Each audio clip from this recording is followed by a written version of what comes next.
गुरु प्यारी साध संगत जी, राधा स्वामी। प्यारी साध संगत जी, आज के इस सत्संग में स्वामी जी महाराज की वाणी ली गई है। आज का यह सत्संग बड़ी ही रूहानियत से भरा हुआ सत्संग है। सत्संग द्वारा हमें यह समझने को मिलेगा कैसे हम पिछले जन्मों में किए हुए कर्मों के मैल को साफ कर सकते हैं, कैसे हम पिछले जन्मों में किए हुए कर्मों के बंधन से मुक्त हो सकते हैं। हमने जो पूर्व में कर्म किए हैं उनके फल स्वरूप ही आज हम इस माया के जगत में फंसे हुए हैं, देह के बंधनों में फंसे हुए हैं। हमारी मुक्ति नहीं हो पाई। कैसे हमें मुक्ति हासिल हो, कैसे हम कर्मों के बंधन से ऊपर उठ सकें, आज के इस सत्संग में हम विस्तार पूर्वक समझने का प्रयास करेंगे। अपने अपने गुरु महाराज का ध्यान करके सत्संग को अंत तक श्रवण करें, ध्यान पूर्वक सत्संग को समझने का प्रयास करें, सत्संग का आनंद लें। सत्संग के वचन हैं, जन्म जन्म दुख पावत बीते, एक क्षण कहीं न चैन लहा, पाप पुण्य बस बिपता भोगे, नहीं सदगुरु का चरण गहा। आप फरमाते हैं, संसार में हमारा जन्म कहीं भी हो, किसी भी स्थिति में हो, कहीं सुख नहीं है। यहाँ हर जगह केवल दुख और तकलीफें ही हैं। जरा चारों ओर नजर फेर कर देखो, इस संसार में कौन सुखी है। पहले मनुष्य योनि से निचली योनियों का आप हाल बयान करते हुए कहते हैं, घोड़े को तेज चलाने के लिए उसे कितने चाबुक मारे जाते हैं। ज्यादा काम करके बैल थका हारा गिरता है, लेकिन अंकुश से भेद कर जबरदस्ती फिर काम पर लगा दिया जाता है। बकरियां, गायें और मुर्गियां हमारे पेट की खातिर कितनी बेरहमी से मार दी जाती। क्या हमने कभी सोचा है कि यदि हम उनकी जगह हों और हमें इस तरह का दुख सहना पड़े तो हमें कैसा लगेगा? नहीं, हम ऐसा नहीं सोचते। हम तो अपने पेट के बारे में सोचते हैं और उन बेजुबान जीवों को अपने पेट की खातिर काट डालते हैं। हमें यह नहीं भूलना चाहिए कि कर्मों का विधान बड़ा अटल है और हम जैसे बीज बोते हैं वैसे ही फसल भी काटेंगे। जिनका कत्ल हम इस समय करते हैं, एक दिन वे भी हमारा कत्ल करेंगे। मनुष्य के जामे में बैठकर तो हमें इन बेजुबान जीवों की तकलीफ का पता नहीं चलता, पर यदि कभी परमात्मा ने हमें इन जीवों के जामे में भेज दिया, तब हमारी हालत भी ऐसी ही होने वाली है। हमारे भी गले काट दिए जाएंगे, हमारा भी लोग अपना पेट भरने के लिए कत्ल कर देंगे। हमें जीवन में ऐसे कर्म नहीं करने चाहिए जिनके द्वारा किसी को तकलीफ पहुंचती हो। न केवल इंसान बल्कि जो जानवर हैं, जो बेजुबान जानवर हैं, उनको भी हमें तकलीफ नहीं पहुंचानी चाहिए, क्योंकि सभी के भीतर परमात्मा निवास करता है। चाहे मनुष्य हो, चाहे घोड़े हो, चाहे बैल हो, चाहे वृक्ष हो, सभी के भीतर परमात्मा निवास करता है। एक तरफ तो हम कहते हैं कि सबके भीतर परमात्मा निवास करता है, पर दूसरी तरफ हम ऐसे ऐसे कर्म करते हैं कि मानो परमात्मा का नामो निशान ना हो, दूर दूर तक कहीं परमात्मा ना हो। परमात्मा हर तरफ से हमें देख रहा है, हर पल वह परमात्मा हमें देख रहा है। हमारे किए गए एक एक कर्म की परमात्मा को खबर है। हमारा कोई भी कर्म परमात्मा से छिपा हुआ नहीं। हम चाहे पर्दे के पीछे छिपकर ही कोई कर्म क्यों ना करें, फिर भी परमात्मा को हमारे किए गए प्रत्येक कर्म की खबर है। आखिर में हमसे इस बात का हिसाब नहीं मांगा जाएगा हमने परमात्मा की कितनी भक्ति की, हमने कितने सतगुरुओं का संग किया। आखिर में तो हमसे हमारे कर्मों का ही हिसाब मांगा जाएगा। यदि हमारे कर्म अच्छे ना हुए, हमने गलत कर्म किए होंगे, तो हमें उनका नतीजा भोगने के लिए फिर इस संसार में आना पड़ेगा। संसार में हमारा जन्म कहीं भी हो, किसी भी स्थिति में हो, कहीं सुख नहीं है। सुख तो केवल मालिक में समा जाने में ही है। सुख तो इस संसार में खोजे से नहीं मिलता। निचली योनियों की दुख भरी हालत बयान करने के बाद आप मनुष्य योनि की तरफ आते हुए कहते हैं, मनुष्य की जिंदगी का अंदाजा लगाएं, क्या मनुष्य ने सुख और शांति प्राप्त कर ली है? मनुष्य जामे की महिमा नर नारायणी देह जैसे शब्दों से की गई है, अर्थात वह जामा जिसमें आत्मा परमात्मा को प्राप्त कर सकती है, जो सृष्टि का सरताज। लेकिन यहाँ भी हमें केवल दुख और मुसीबतें ही मिलती। गरीबी, बीमारी, अभाव और असफलताओं जैसी समस्याएं मनुष्य के भाग्य में आ जाती हैं और उसे दुख और चिंता से ग्रस्त कर देती। बेरोजगारी, विधवापन, हत्याएं, दंगे और युद्ध मनुष्य का जीवन बर्बाद कर देती। इन विपत्तियों की सूची का कोई अंत नहीं, न जाने कितने दुख इस संसार में भरे पड़े। स्वामी जी महाराज हमें चेतावनी देते हैं कि मनुष्य देह में क्या, किसी भी जामे में सुख या शांति नहीं। परमात्मा की प्राप्ति और प्रेम पूर्वक उसकी भक्ति करने के अलावा कहीं सुख नहीं। अच्छे और बुरे कर्मों के नतीजे के कारण आत्मा जन्म मरण के चक्कर में फंसी हुई है। यह संसार अच्छे और बुरे, पाप और पुण्य का मिश्रण है। पाप का फल दुख और पुण्य का फल सुख है। केवल पाप आत्मा को नरक में पहुंचा देते हैं और केवल पुण्य हमें स्वर्ग में ले जाते हैं। पाप और पुण्य के मिश्रण के फलस्वरूप हमें मनुष्य जन्म मिलता है। पाप और पुण्य का मिश्रण होना दुख और सुख का मिश्रण ही है। पुण्य कुछ सुख लाता है, परंतु यह किसी को सदा के लिए मुक्ति प्राप्त करने के योग्य नहीं बनता। अगर कोई भी संयम, भक्ति पूर्वक धर्म ग्रंथों का पाठ या परोपकार करने के फलस्वरूप राजा या धनवान बनकर हम दोबारा जन्म ले भी लें, तो भी इसमें मुक्ति नहीं। फिर भी हम जेल खाने में ही हैं और हम इस माया की नगरी में कैद हुए पड़े। अपने पुण्य कर्मों के फल का सुख प्राप्त करने के लिए हम राजा या धनवान के रूप में किए कर्मों के फल को भुगतने के लिए फिर से जन्म लेकर आ जाते, और यह सिलसिला अनंत काल तक इसी तरह चलता रहता। मुक्ति पाने का एकमात्र तरीका यही है कि हम ऐसे संतों की शरण में जाएं, जिन्होंने परमात्मा से एकाकार कर लिया हो। उनकी कृपा और दया मेहर के पात्र बने, उनसे नाम का भेद लें और उनके उपदेश का पालन करके नाम का अभ्यास करें। सच्ची भक्ति तो नाम को प्राप्त कर लेने में ही, केवल मनुष्य जीवन में ही भक्ति करके नाम प्राप्त करना संभव है। मनुष्य जन्म 84 लाख योनियों के बाद मालिक की अति दया मेहर और बख्शीश से मिलता। यह हमें परमात्मा की कृपा से मिला है, ताकि इस मौके का लाभ उठाकर उसकी भक्ति करके हम मुक्त होकर संसार के सब दुखों से छुटकारा पा लें। मनुष्य जीवन इस जेल खाने से निकलने का एकमात्र साधन। आप इशारा करते हैं कि हम सब राजा और प्रजा, अमीर और गरीब, पुरुष और स्त्री कर्मों की बेड़ियों में बंधे हुए हैं और हमें अपना हिसाब चुकता करना है। जब तक अच्छे और बुरे सब कर्म नष्ट नहीं हो जाते, परमात्मा की प्राप्ति संभव नहीं है। इसलिए ज़रूरी है कि हमें वह भक्ति करनी है जिसके द्वारा हमारे अच्छे बुरे कर्मों का सिलसिला ही खत्म हो जाए। माला फेरने, जप तप, कठोर संयम, धर्म ग्रंथों को पढ़ना या दान पुण्य करना पुण्य कर्म तो हैं, किंतु यह मुक्ति प्रदान नहीं करते। कर्म 3 प्रकार के हैं। एक तो संचित कर्म है, जो कि पिछले जन्मों के इकट्ठे किए हुए कर्मों का भंडार। दूसरे प्रारब्ध, तकदीर यानी भाग्य कर्म, जिनके कारण हम इस योनि में हैं और जो हमें भुगतने ही पड़ते। फिर क्रियामान है, वे नए कर्म जो हम अभी कर रहे हैं और जिनका भुगतान हम भविष्य में करेंगे।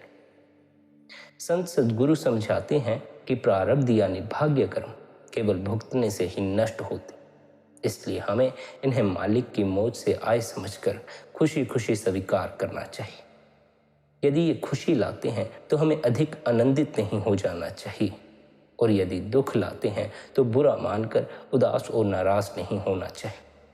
यदि हम शांत चित्त से बिना मोह या नाराजगी के तेरा भाना मीठा लागे के रवैये से कर्मों का भुगतान करते हैं, तो कर्मों की मैल उतर जाती है और उनके बंधन टूट जाते। इस प्रकार कर्म निष्फल हो जाएंगे और हमें उनका फल भुगतने के लिए फिर से जन्म नहीं लेना पड़ेगा। जो पिछले जन्म के क्रियामान अर्थात नए बीज थे, वे इस जीवन के प्रारब्ध कर्म बन जाते, और जो इस जीवन में क्रियामान कर्म है, वे अगले जन्म में प्रारब्ध कर्म बनते हैं। फिर यह सवाल पैदा होता है कि हम क्रियामान कर्म को किस प्रकार नष्ट करें, क्योंकि जब तक जीवन है कर्म तो होंगे। संत हमें सुझाव देते हैं कि इन क्रियामान कर्मों को हम कैसे निष्फल कर सकते हैं। वे कहते हैं कि बुरे कर्म तो बिल्कुल नहीं करने चाहिए, क्योंकि बुरे कर्मों के फल से बचा नहीं जा सकता, उन्हें तो भुगतना ही पड़ता है, और अच्छे कर्मों को निष्काम भाव से फल का सुख पाने की इच्छा के बिना करना चाहिए। यदि कर्म इस प्रकार से किए जाएं तो उनका फल नहीं भुगतना पड़ता, उसी प्रकार जैसे भुने हुए बीज अंकुरित नहीं होते। यदि फल पाने की कामना से अच्छे कर्म किए जाते हैं तो इनके फल का सुख भोगने के लिए फिर जन्म अवश्य लेना पड़ता। जहां तक संचित कर्मों के भंडार का सवाल है, जिनका भुगतान अभी तक नहीं हुआ है, वे नाम भक्ति से ही नष्ट होते। इस तरह तीनों प्रकार के कर्मों का हिसाब चुकाकर जन्म मरण के चक्कर का अंत हो सकता। आप कहते हैं जिस प्रकार लकड़ी के ढेर को एक चिंगारी राख कर देती है, उसी प्रकार नाम के एक अणु से सारे कर्मों का नाश हो जाता। शब्द या नाम का अभ्यास हमें जन्म और मृत्यु के चक्कर से मुक्त कर देता। स्वामी जी महाराज बताते हैं, हमारी वर्तमान दशा हमारे प्रारब्ध कर्मों के कारण। अगर इस अनमोल मनुष्य जीवन में हम अपने आप को नाम भक्ति में नहीं लगाते और अच्छे बुरे कर्म करते ही रहते हैं, तो हम दोबारा जन्म मरण के चक्कर में फंस जाएंगे और फिर हमें दुख सहने पड़ेंगे। इस माया के जगत में आना पड़ेगा। मनुष्य शरीर ही इस 84 लाख योनियों के जेल खाने से बाहर निकलने का एकमात्र रास्ता। हमें सच को नजरअंदाज करके अपने बहुमूल्य मनुष्य जीवन को, जो हमें नाम भक्ति के अभ्यास के लिए दिया गया है, मन और इंद्रियों के कहे अनुसार अच्छे बुरे कर्म करके बर्बाद कर देते। अपने असली कर्तव्य नाम की कमाई करने और मालिक से फिर मिलाप करने की तरफ कोई ध्यान ही नहीं देते। हम उस परमात्मा को भूलकर इंद्रियों के भोगों के नशे में अपने विनाश की ओर तेजी से बढ़ते जा रहे हैं।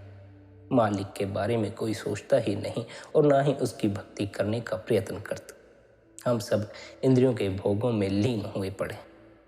भोगों की चमक धमक और मौज मस्ती में कई तो यहाँ तक कह देते हैं, यह जग मीठा अगला किन डेठा। मनुष्य इंद्रिय भोगों का इतना गुलाम हो चुका है कि अपनी अटल मृत्यु को भी भूल गया। उस परमात्मा को तो हम भूले ही बैठे हैं, हम तो मृत्यु तक को भूले बैठे। परमात्मा तो खैर हमने कभी देखा नहीं, लेकिन मृत्यु तो हमने देखी। परमात्मा तो दिखा नहीं, उसे नजरअंदाज कर देना स्वाभाविक, लेकिन मृत्यु तो नजर आती है। मृत्यु को तो हमने घटते देखा है, हम तो उसी को नजरअंदाज कर देते। जो हमें दिखाई पड़ता है, जब हम उसी को भूले बैठे हैं, तो जो हमें दिखाई नहीं पड़ता उसे हम कैसे याद रख सकेंगे, उसे तो भूल ही जाएं। मनुष्य इंद्रिय भोगों का इतना गुलाम हो चुका है कि अपनी अटल मृत्यु को भी भूल गया। उसे यह ख्याल ही नहीं आता कि उसे भी एक दिन मरना है। वह अपने आसपास मृत्यु और दुख देखता है, लेकिन यह देखते हुए भी इसी भ्रांति या कल्पना में रहता है कि मृत्यु औरों के लिए है, उसके लिए नहीं।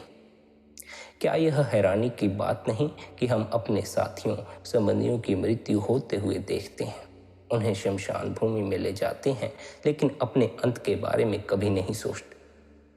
आप हमें गफलत की नींद से जगाने की कोशिश करते हुए बड़े प्यार से कहते हैं, भाई हर एक को मरना है और एक दिन आएगा जब हमारे दोस्त, मित्र और रिश्तेदार इसी प्रकार हमें भी शमशान भूमि में ले जाएं। यह शरीर जो हमारे होमे और घमंड का आधार है, जला दिया जाएगा या दफना दिया जाएगा और हमें अपने अच्छे और बुरे कर्मों का जवाब देने के लिए यमराज के सामने खड़ा होना पड़े। हमें दोबारा ऐसे शरीर में जन्म लेना पड़ेगा जिसमें हम अपने कर्मों का भुगतान अच्छी तरह कर सकें और साथ ही अधूरी इच्छाओं को पूरा कर सकें। हमारे रिश्तेदार और दोस्त, धन और यश तब हमारे किसी काम के नहीं होंगे जब हमें यमराज के सामने पेश होकर अपने कर्मों का हिसाब देना पड़ेगा। यमराज के सामने संसारिक वस्तुएं, संसारिक लोग हमारी सहायता नहीं कर सकते, सब यहीं पड़े रह जाते। तब केवल परमात्मा के लिए हमारा प्यार और सेवा भाव हमारी मदद कर सकता। आप इशारा करते हैं कि हमारी आत्मा दिव्य ज्योति की एक किरण है, परंतु मन का साथ लेने के कारण वह परमात्मा को भूल चुकी है। क्योंकि आत्मा और मन की गांठ बंधी हुई है, मन के साथ मन भागता है इंद्रियों के पीछे, जिस कारण आत्मा को भी मन द्वारा किए कर्मों का हिसाब चुकाना पड़ता। आत्मा भी मन की इच्छाओं, लालसाओं और उनके प्रभावों में किए कर्मों की गुलाम है। आत्मा अपने असल को भूल गई है और माया के जाल में फंस गई। यह मन की जंजीर में जकड़ी हुई है और इसे मन की लालसाओं और कर्मों के फल भुगतने के लिए बार बार जन्म लेना पड़ता। इस तरह आत्मा अलग अलग योनियों में शरीर धारण करके युगों से यह दुख सह रही है। यह इसलिए कि हम परमात्मा और अपने असल स्वरूप को भूल गए। अगर हमने नाम की भक्ति श्रद्धा और निष्ठा से की होती तो हमें इस दुख भरे संसार में फिर से जन्म नहीं लेना पड़ता। हमने मालिक को भुला दिया, इसलिए यहाँ दुख सह रहे हैं। इस जेल खाने में दुख के सिवाय और कुछ भी नहीं। दुनियावी सुख केवल एक भ्रम है, क्योंकि जो सुख प्रतीत होता है वह क्षण भंगुर है और अपने साथ दुख लेकर आता। जिन बच्चों में हमें सुख मालूम पड़ता है, बड़े होकर वे ही हमारे दुख का कारण बन जाते। जिस पति जिस पत्नी में हमें सुख मालूम पड़ता है, वही धीरे धीरे हमारे दुख का कारण बन जाते। जिन पदार्थों में हमें सुख मालूम पड़ता है, हम उनके इस कदर गुलाम हो जाते हैं कि फिर हम उनके बिना हर पल दुख में ही पड़े रहते हैं, सुख के अनुभव से चूकते चले जाते। आप उदाहरण द्वारा हमें समझाते हैं। जिस तरह एक अंधे आदमी को एक बड़े जेल खाने में डाल दिया जाता है जिसका केवल एक दरवाज़ा हो, वह अपने हाथों से दीवारों को छूकर रास्ता टटोलना शुरू कर देता, इस उम्मीद में कि उसे दरवाज़ा मिल जाएगा और वह बाहर निकल जाएगा। लेकिन जब वह दरवाजे के काफ़ी पास आ जाता है, तब वह अपना सिर खुजलाने लगता है और ऐसा करने से फिर दरवाजे से चूकता चला जाता, जिस कारण उसे वापस उसी चार दीवारी में घूमकर दरवाज़ा ढूंढना पड़ता है और उसी कारण से दरवाजे को पाने से वह फिर चूक जाता।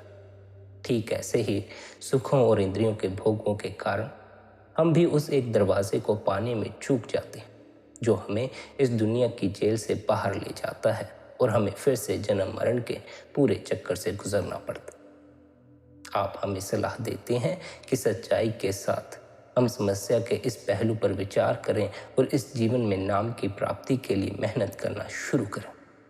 अगर मगर करना छोड़ें, कल पर नाम की कमाई करने को ना टालें। अभी इस जीवन में ही प्रयत्न करना शुरू करें। आज ही अभ्यास में बैठना शुरू करें। कल पता नहीं आएगा कि नहीं आएगा। आज यह जीवन हमारे पास है, हमें आज इस जीवन का लाभ उठा लेना। कुछ लोग सोचते हैं जब हम बूढ़े हो जाएंगे तब परमात्मा की भक्ति करेंगे। अभी तो हम जीवन का आनंद लें, पत्नी और बच्चों पर ध्यान दें और उनके लिए ठीक बंदोबस्त करें।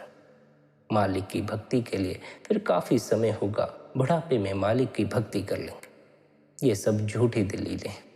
बुढ़ापे में शरीर रोगी होकर दुर्बल हो जाता है, दिमाग कमज़ोर हो जाता है और हम सांसारिक मोह में जकड़े हुए होते। फिर किसे पता बुढ़ापे में मौत हमें कब लेने आ जाए। बिना किसी सूचना के शरीर एक पल में मौत का शिकार हो जाएगा। इसलिए समझदारी के साथ जब मन और शरीर दोनों तंदुरुस्त हैं, भक्ति करनी शुरू कर देनी चाहिए। यदि अभ्यास में एकाग्रता न भी हो तो भी जैसे जैसे जितने हो सके हमें भक्ति करते रहना चाहिए। अपने भीतर मालिक की खोज करनी शुरू कर देनी चाहिए। यदि अधिक समय न भी मिल सके, एकाग्रता प्राप्त न हो और मन भटकता रहे, तो भी हमें निराश नहीं होना चाहिए। प्रयत्न करने का भी अपना ही एक महत्व है। यदि हम निरंतर अभ्यास करें, निरंतर बंदगी करें, तब अवश्य ही हमें कभी ना कभी भीतर का स्वाद लग जाएगा। एक बार भीतर का स्वाद लग जाए, तब फिर हमें नाम की कमाई करने से कोई नहीं रोक सकता। संत जन हमें परिवार छोड़ने या समाज पर बोझ बनने के लिए नहीं कहते। अपनी रोजी रोटी कमाएं, कर्तव्य निभाएं, लेकिन अपने ध्यान को नाम में लगाए रखें, यही संतों का उपदेश। सभी संतों ने ऐसा ही किया। कबीर साहिब जुलाहित, गुरु रविदास जी ने जूते गांठ कर अपना गुजारा किया।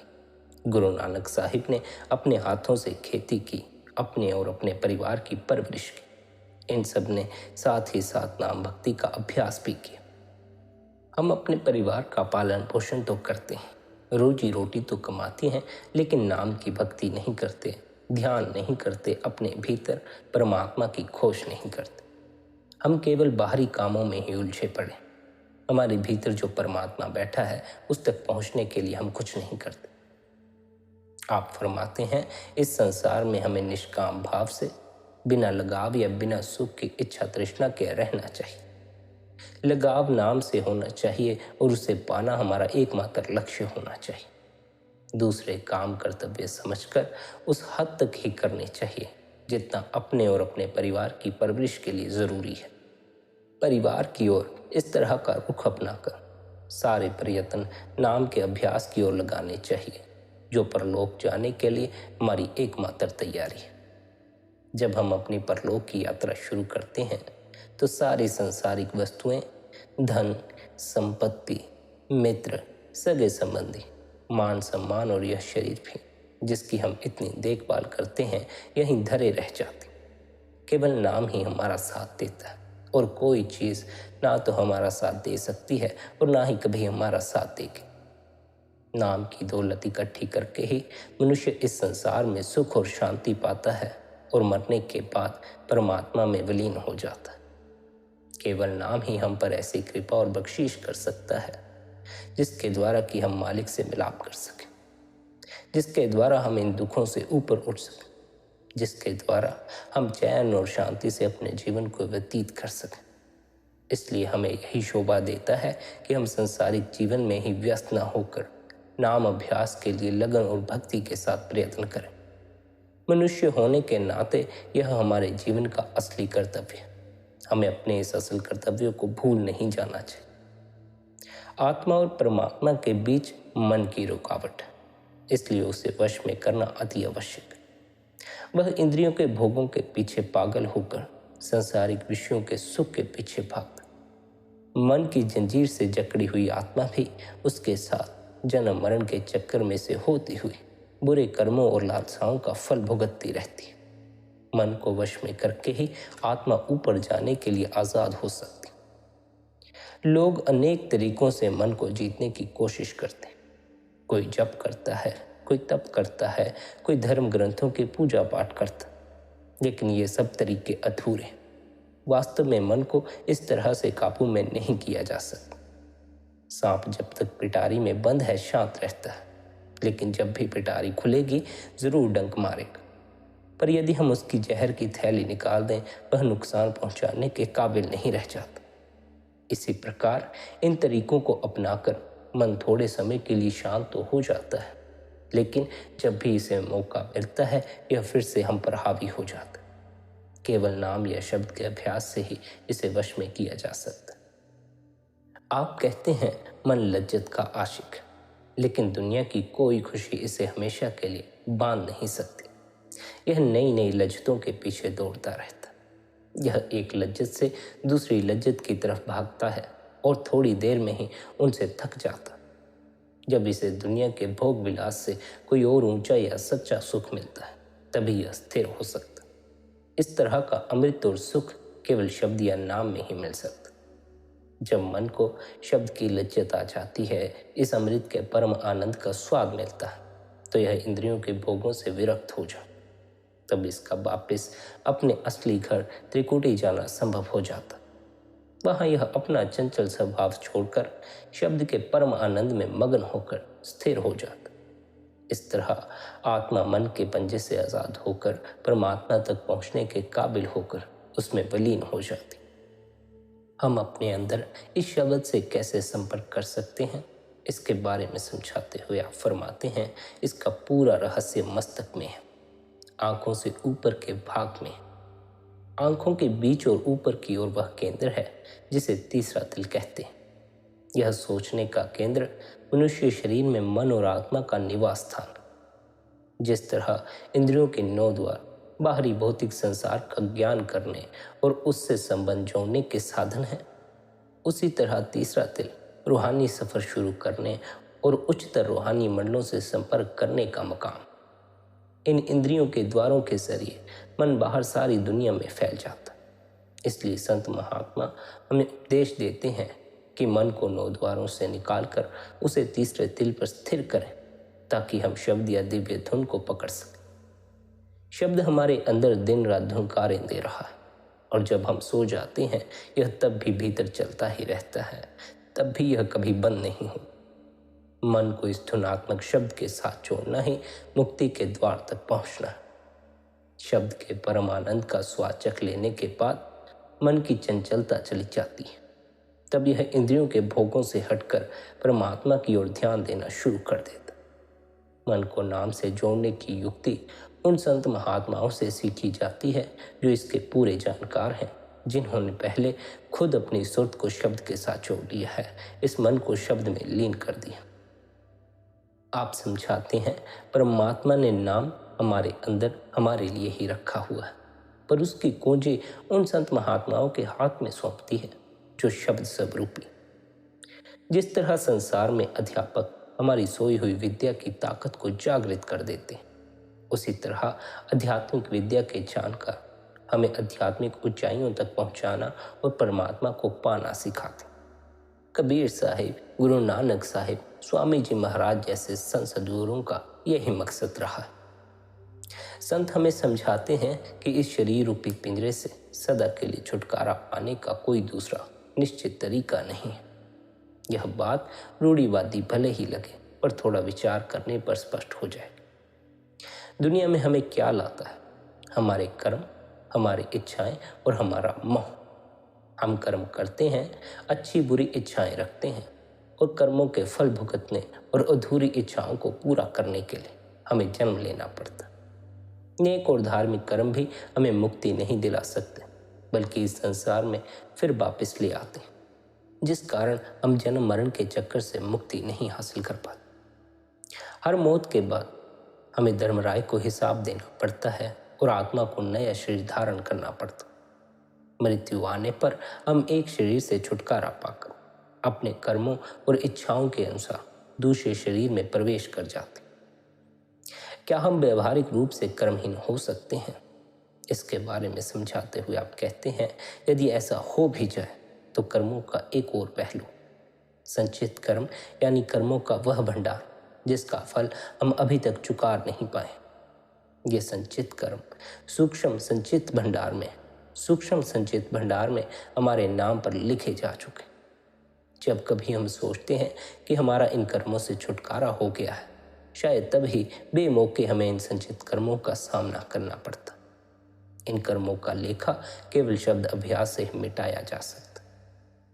जिस शरीर में हम रहते हैं वह परमात्मा का मंदिर भी है। मनुष्य शरीर ब्रह्मांड का छोटा प्रतिरूप। इसके अंदर सचखंड या सत देश तक सारे रूहानी मंडल हैं, जहाँ परमात्मा का निवास, लेकिन हमें इसका कोई ज्ञान नहीं है।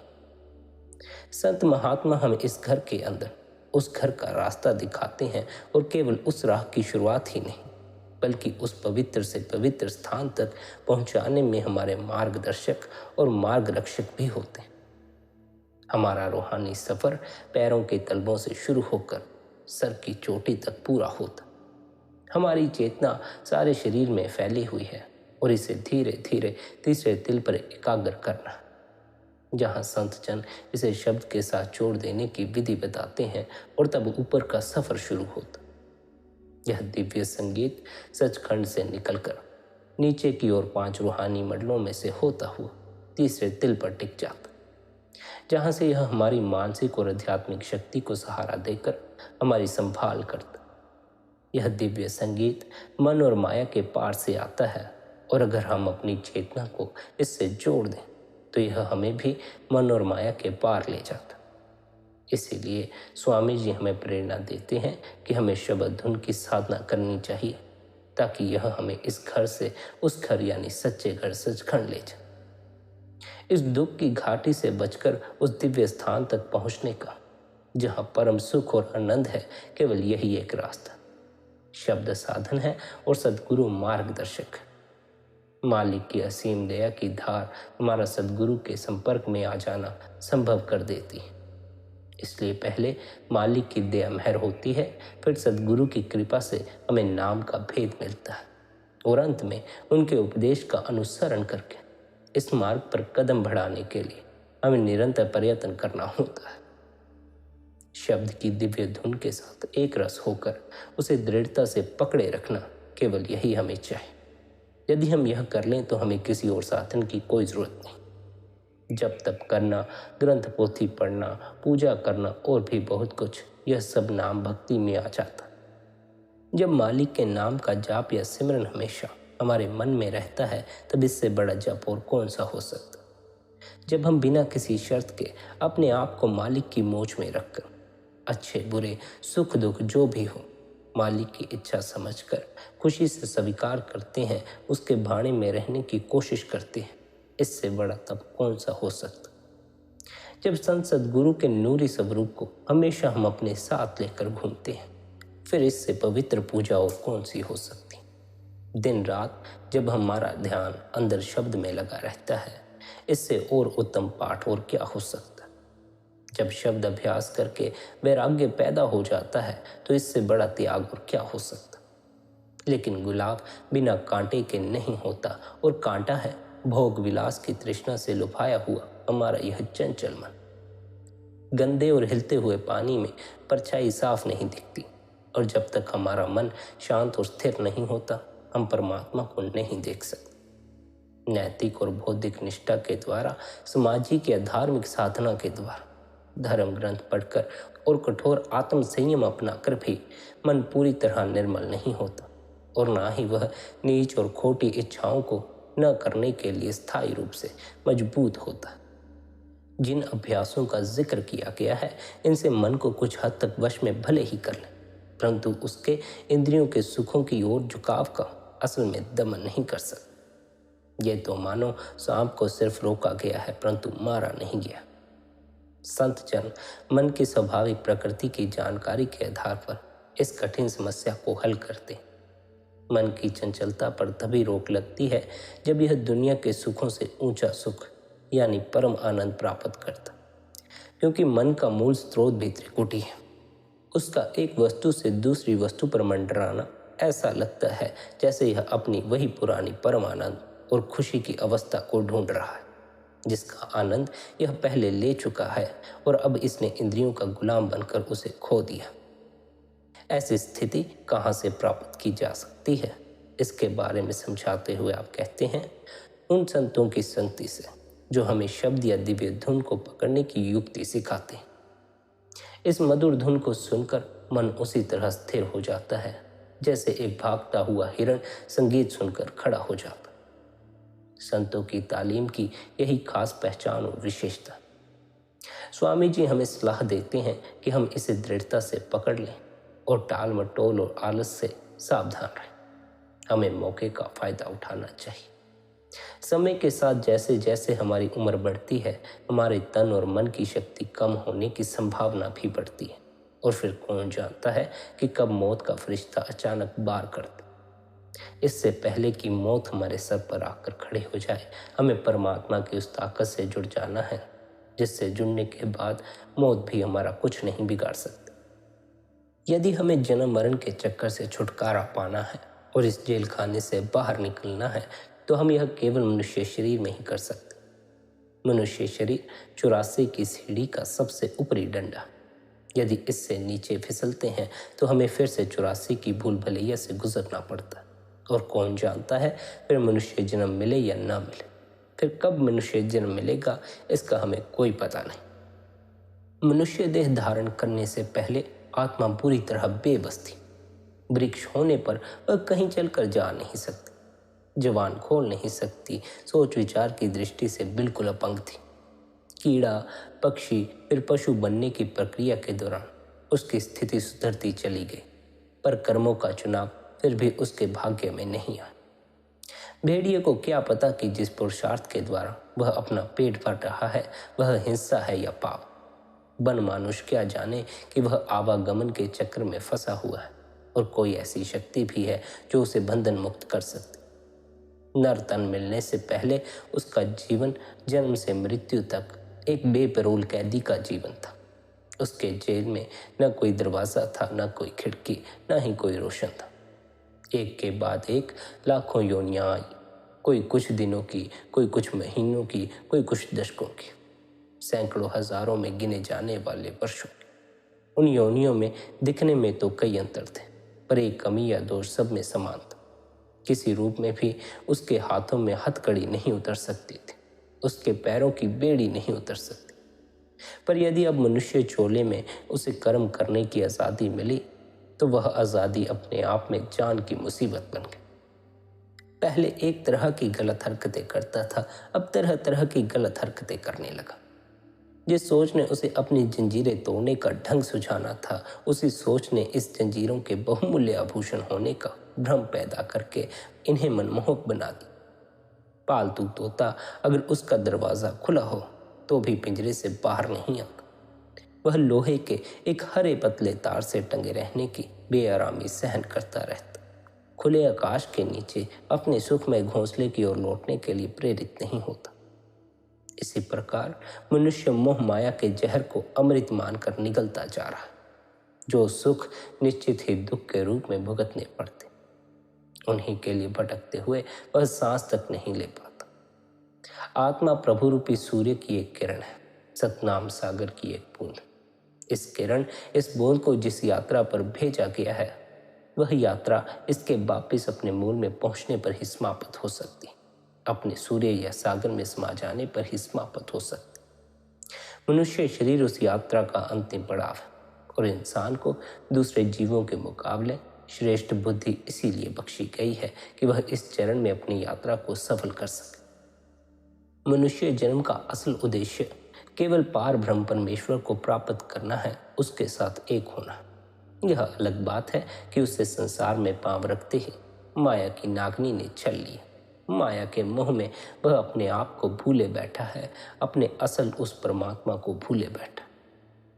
दुर्भाग्य से जीव मनुष्य जन्म धारण करके भी परमेश्वर की ओर से बेप्रवाह या उदासीन रहता, क्योंकि इंद्रियों के रस, सगे संबंधियों, मित्रों का मोह, सांसारिक पदार्थों की चाह उसकी बुद्धि को भ्रष्ट किए रहती। उसे सूझता ही नहीं कि ये रस मीठी चाशनी में डूबे विष के डंठल है।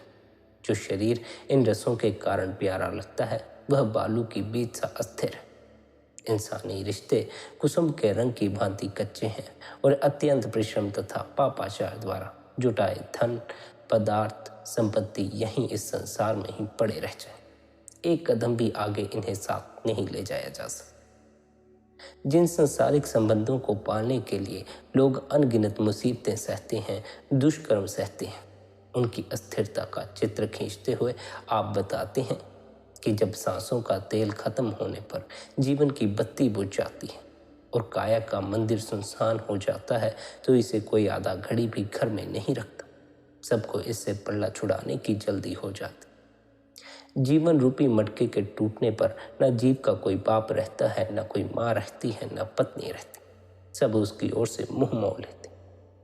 अति प्यार करने वाली पत्नी बाल बिखेरने से अधिक और कुछ नहीं कर सकती। माता घर की ड्योढ़ी तक ही चलकर खड़ी हो जाती है, भाई स्वयं उसको शमशान भूमि में उठाकर ले जाता। इस प्रकार परिवार वाला जीव अकेला ही रह जाता। अंत में तो सभी अकेले ही रह जाते। अकेले ही आए हो, अकेले ही जाना होगा। ना तो आते समय कोई संगी साथी था, ना ही जाते समय कोई संगी साथी होगा। अकेले ही जाना होगा, अकेले जाने की हिम्मत जुटा लो। जीते जी ही अकेले जाने की हिम्मत जुटा सकते हो, मरकर अकेले जाने की हिम्मत ना जुटा सको। असल में जो सत्य है वह यह कि बाहर से हम अवश्य ही अकेले हैं, लेकिन भीतर से हम कभी अकेले नहीं। भीतर से सदा वह परमात्मा हमारे साथ। जिस परमात्मा ने हमें इस संसार में भेजा, हमें जन्म दिया, वह कभी हमारा साथ नहीं छोड़ता। हर पल, हर घड़ी, हर स्थान में, हर परिस्थिति में हमारे साथ होता। जब तक हमने उसके साथ होने का अनुभव नहीं किया, तब तक हम हमेशा अपने आप को अकेले ही पाएंगे। जब तक हमें परमात्मा के सहारे का अनुभव नहीं हो, तब तक हम बाहर सहारे खोजते रहें। तब तक हम बाहर इतने सहारों में उलझ जाएंगे कि बाहर के सहारे ही हमें सच्चे सहारे मालूम पड़ते रहे। हमारा सच्चा सहारा केवल और केवल परमात्मा है और वह हमारे भीतर बैठा हुआ। बाहर के सहारे हमारा जीते जी साथ दे सकते हैं, लेकिन मरने के बाद हमारा साथ नहीं दे सकते। भीतर से मिला हुआ सहारा, परमात्मा का सहारा, शब्द का सहारा, हमारा मरने के बाद भी साथ निभाता। जीते जी तो परमात्मा हमारा साथ देता ही है, मरने के बाद भी वह हमें अकेला नहीं छोड़ता। हम बाहर की दृष्टि से तो अकेले ही आए हैं और अकेले ही चले जाएंगे, लेकिन भीतर की दृष्टि से हम कभी भी अकेले नहीं हैं। सदा परमात्मा हमारे साथ है। हमें उसके साथ होने का अनुभव करना होगा।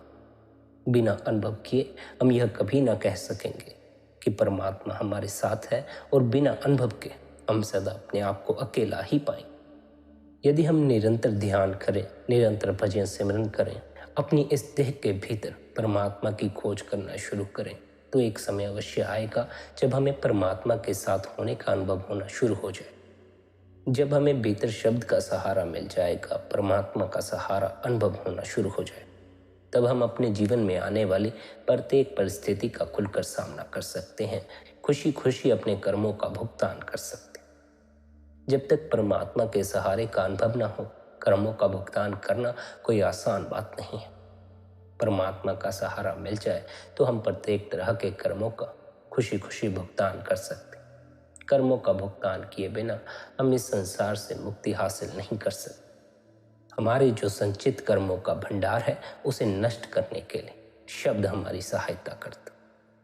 जब हम प्रत्येक तरह के कर्मों का भुगतान कर देते हैं या शब्द द्वारा हमारे कर्म नाश हो जाते हैं, तब हम इस संसार से मुक्ति हासिल कर लेते हैं। इस माया के जगत से ऊपर उठकर अपने सच्चे घर सचखंड में प्रवेश पा जाते हैं। तब फिर हमारी रूह, हमारी आत्मा देह के बंधनों से मुक्त होकर परमात्मा में समा जाती है, कुल मालिक में समा जाती है। परमात्मा सुख का सागर है, उसमें समाकर हम भी सुखी हो सकते हैं, आनंदित हो सकते हैं।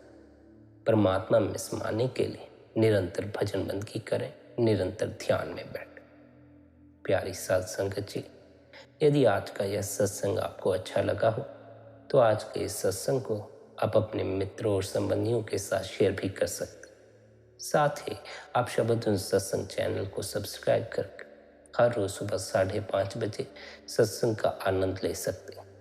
बाकी आपकी अपनी मौज है। अपना ख्याल रखें, सबके प्रति भीतर भले की कामना रखें। इतने प्रेम और प्यार से आपने सत्संग को सुना, उसके लिए आप सभी का धन्यवाद। राधा स्वामी जी।